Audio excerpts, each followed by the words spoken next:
Thank you for the introduction there. So if anyone doesn't know, yes, I am Logan. I am 22, and I've been coming here more recently for the last 4 years, but before that, I was here a lot longer, years and years and years ago.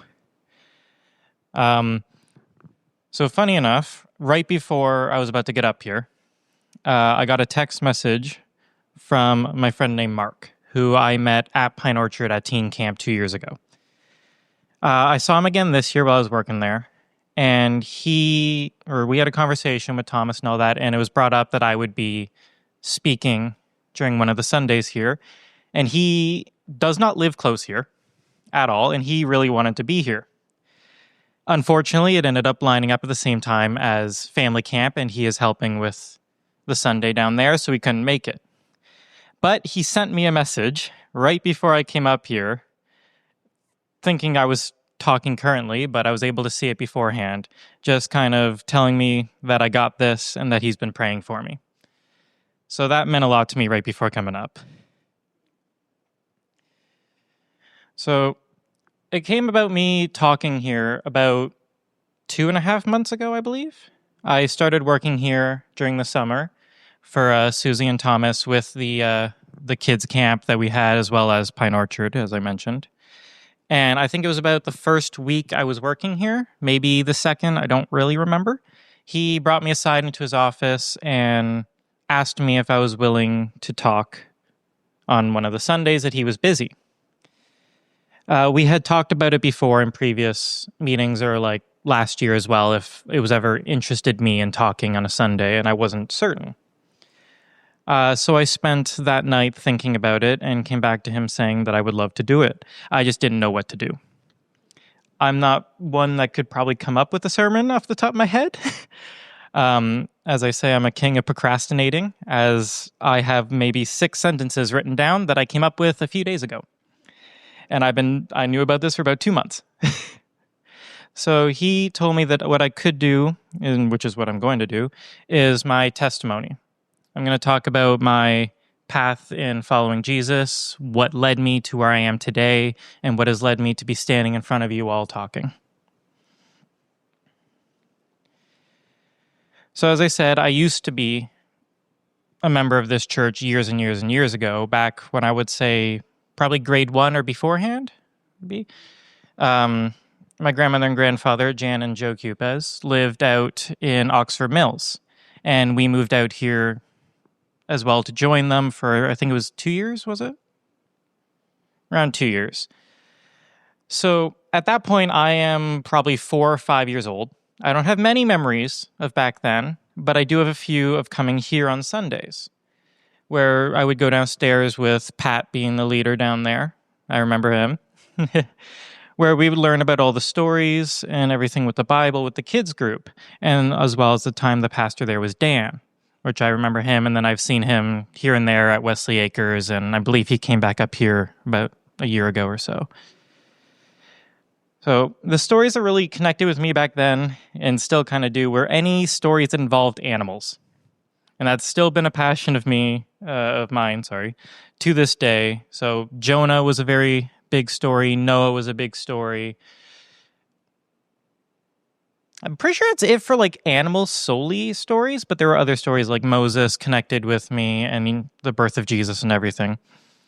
But it was kind of a full circle moment, as this last summer camp, we were coming up with a brand new story. Like, we weren't following a curriculum, and we ended up doing a lot of water-themed ones. So the first 3 stories I worked on were all those types of stories. So I kind of knew a little bit of what to do. I was still very young at that point, so while coming to church, that's really what my mindset was. It was just, I'm here on Sunday because I was driven here. I know about God and Jesus because that's what they're telling me. I never really had a true relationship at that point, because it was just, I'm 4 or 5 years old, this is what we're being taught, this is it. And so shortly after that, me and my mother ended up moving out and moving to Ottawa. We lived in Canada from grade 2 to grade 5. And at that point in time, we moved away from the church. And in doing so, I did not go to any churches for that time span. So what used to be me coming here on Sundays and learning about God and Jesus with Pat and with Dan and everything ended up being about 4 years of me not doing any Sundays, any churches whatsoever. The only time that I would really have anything to do with God or Jesus was during the summer when I would go to Wesley Acres. Wesley Acres was a very big part of me growing up, whether it was me going to the VBSs on the Sunday or going to the kids' camp during the days so my grandmother didn't need to watch me all day, or even going to the overnight camps, which I thoroughly enjoyed, and that's where I heard the song Lighthouse, which is probably my favorite song to sing at church and just in general for a worship song, which is why I'm very happy that you were able to sing that one for me. Thank you very much. And that song means a lot to me as well, due to, like, if anyone knows me well, you would know that I have a fear or an anxiety towards weather, storms, any of that kind of thing. Thunder, lightning, hail, wind. I cannot deal with it whatsoever. I'll be sitting there like scrolling on my phone, refreshing the weather radar every 5 minutes whenever there's a storm that could happen. So with the song Lighthouse, about him being the calm in the storm and him giving you kind of that break and all that where he can help you to be there, it really means a lot to me. While I was at Wesley Acres, I met a leader by the name of Jesse. He was my leader there. I believe I was 15 at the time. So I was getting a bit older there, nearing the midway of the teenager phase. And he was for the teen camp there. It was my last year going as a camper, and I believe that might have been my last year as a camper in general at any camp. We got along very well. In fact, we ended up continuing to talk for about 4 years afterwards, and he sort of became somewhat of a mentor, as the following year I went as a LIT leader in training. And he ended up being a leader at that exact same camp. So he was able to help me get through a lot of questions I might have had, or like, what is it that I'm truly here for? Am I here just to work at a camp, or am I here for something greater? And it was around working at Wesley Acres where I kind of started opening up more of, it's not just I believe in God and Jesus, that's it. There's more to learn from it.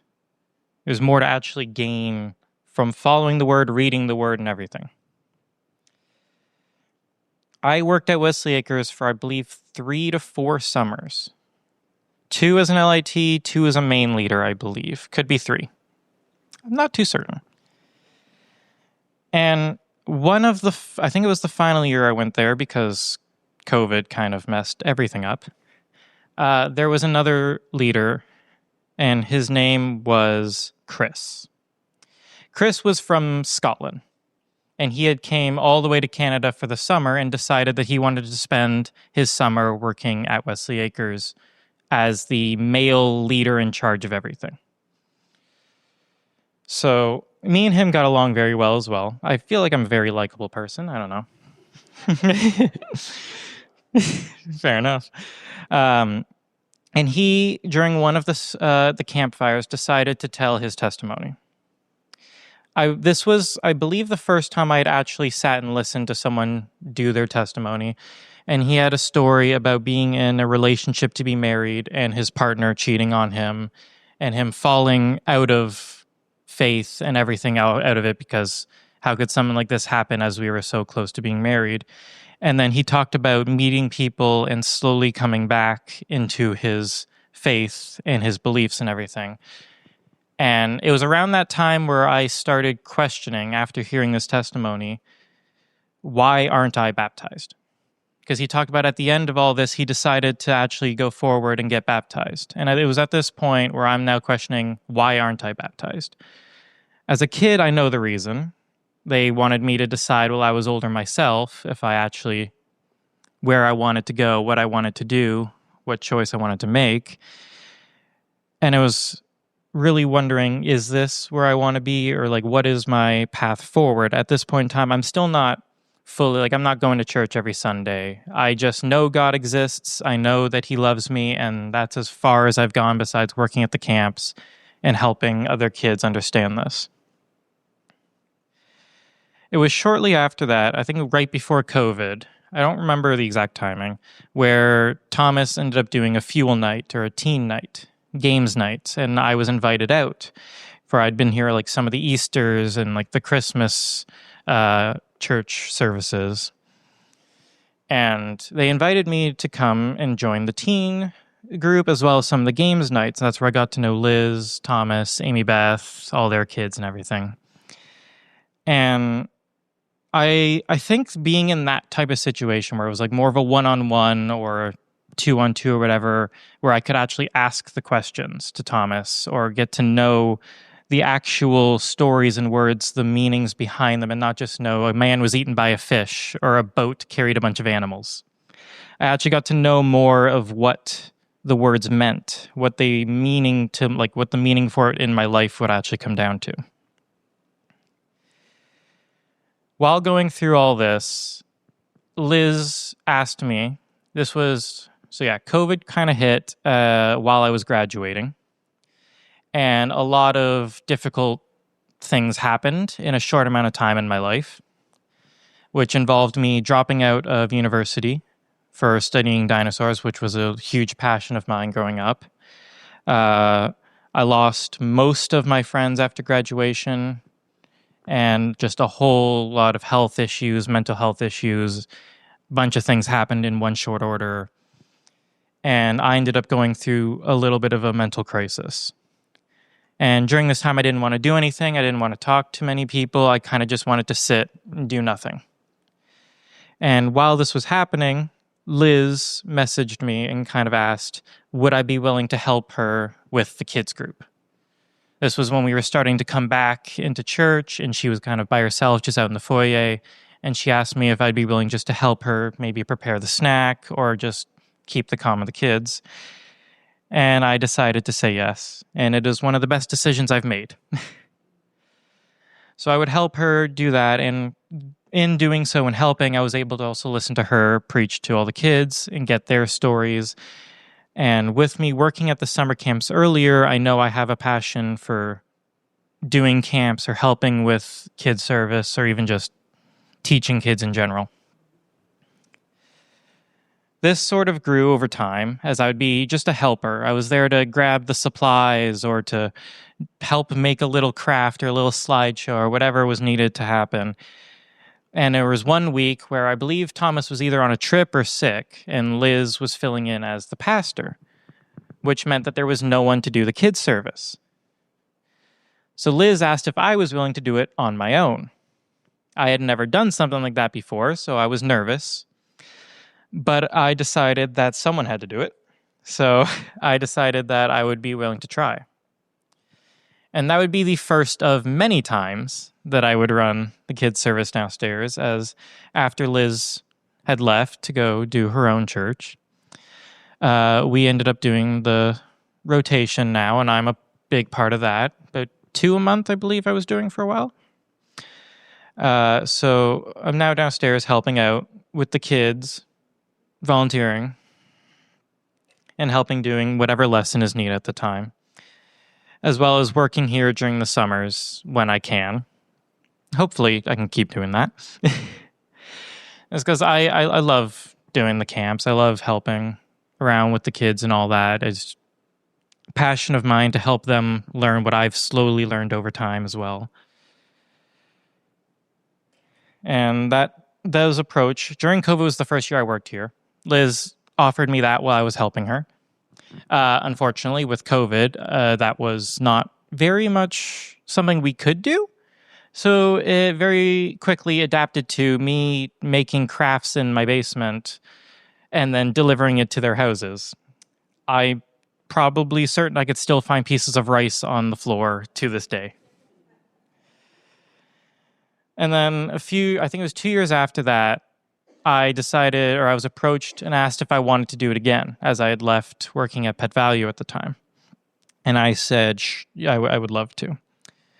That year I worked with Jonathan And that was my first year working here, or officially, I guess, if you don't count the COVID year, where we helped run the camp here, as well as, I don't think that year I did Pine Orchard, but I wasn't able to be here for that kids camp, as the family had done a trip out to Quebec. So I worked on helping make it, but I didn't actually get to participate in the camp, and I felt a little saddened by that, or a little felt like I let down a little bit. So the next year when I was offered to come back, I knew that this would actually be a year where I could do it again. That year I worked with Olivia, and I believe that was last year, where we actually got to do the full thing. We did the story of David. All the kids had a fun time. And then I was asked if I wanted to come back again this year. So clearly I'm doing something right. And then this year we did our own story about all the 5 water stories, which I mentioned. And I got to do a bit more work into this one. Before it was just come up with snacks, come up with activities, come up with whatever. And then in this one, I was actually going into the stories, finding the parts that mattered, finding verses that mattered, putting together the full slideshows on my own, everything putting together. So I got to work a lot with that. And during this time, I got to work a lot, English, with Thomas and Susie, learning under them and everything. This brings me to this last, I'd say, year and a half, 2 years. Starting with last year's camp, something, I think it was either shortly before that, but with working here and coming here more often, I think it's been now 2 years of me coming every single Sunday besides a few here and there.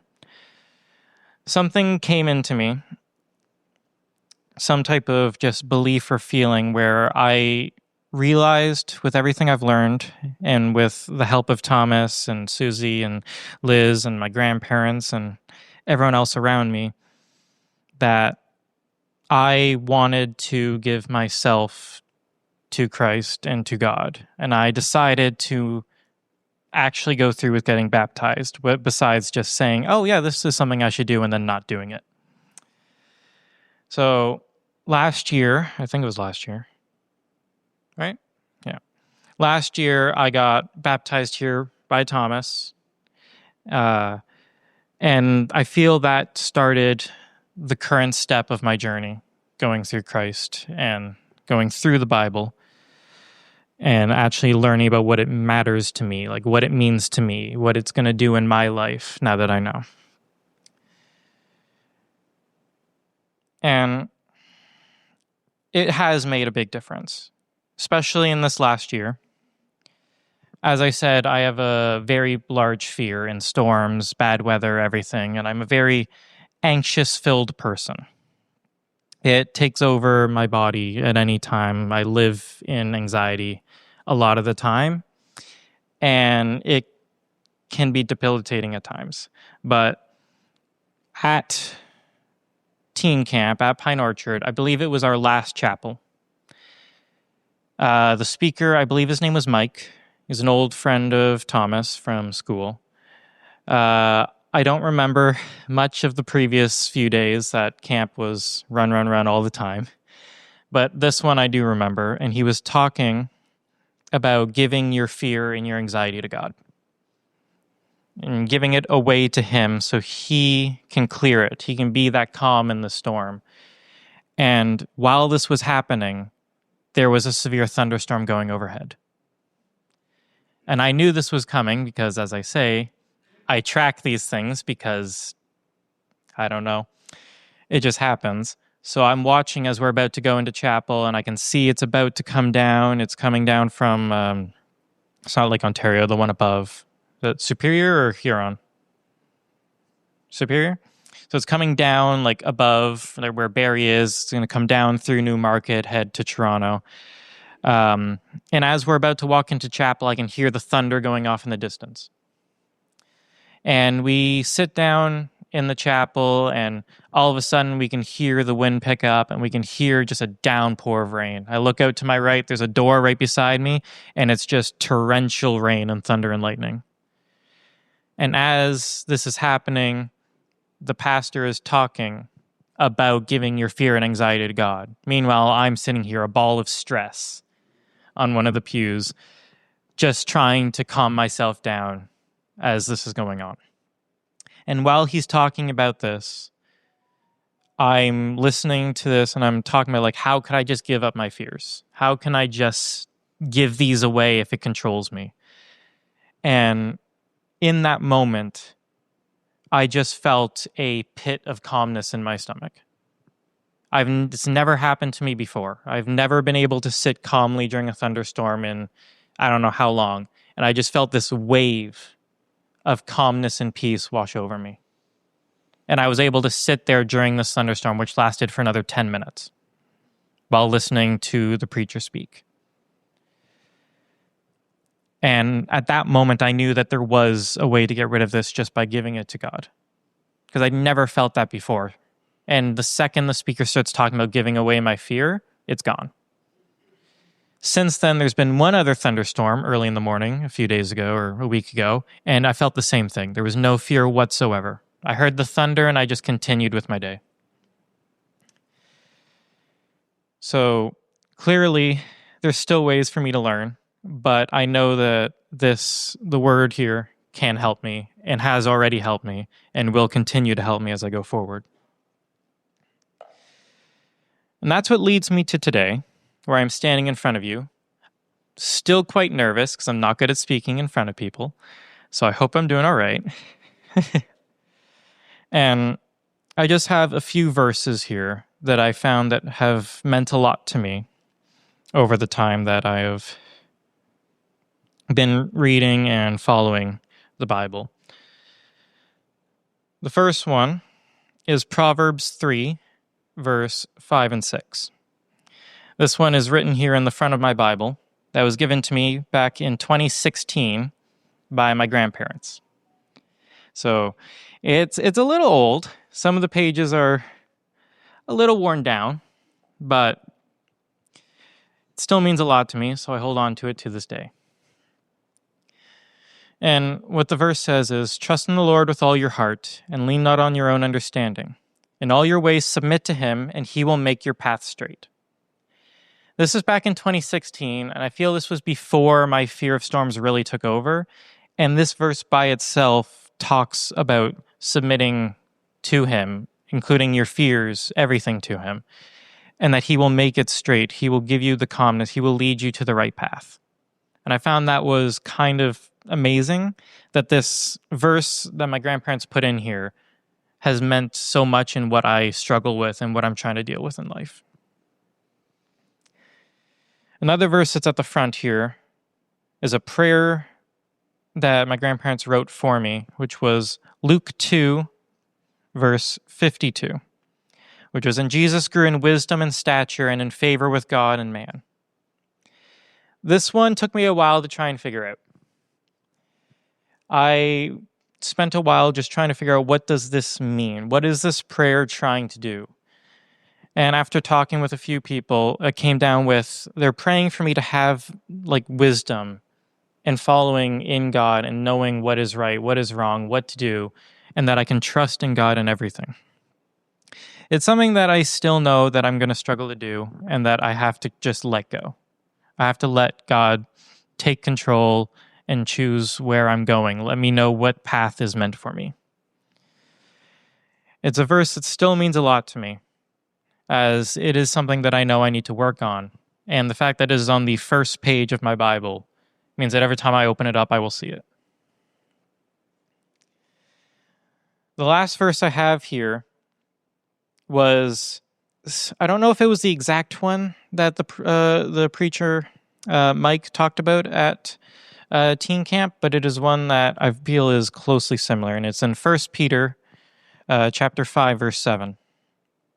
And it's, "Cast all your anxiety on him because he cares for you." As someone who suffers with severe anxiety and fears and everything about what could happen and the fears of what might happen, it's a very important verse, as it talks about just giving that to him, as he is someone who will always care about you. He'll always help you through it. And it's hard to give up that fear and anxiety. As someone who suffered with it for years, I know it's hard. And it's something I will continue to work on, but knowing with that time during that storm where I was able to give a little bit to him and feel that calmness, I know it is something that I'll be able to do. Giving time and giving the people around me that will help me get through it.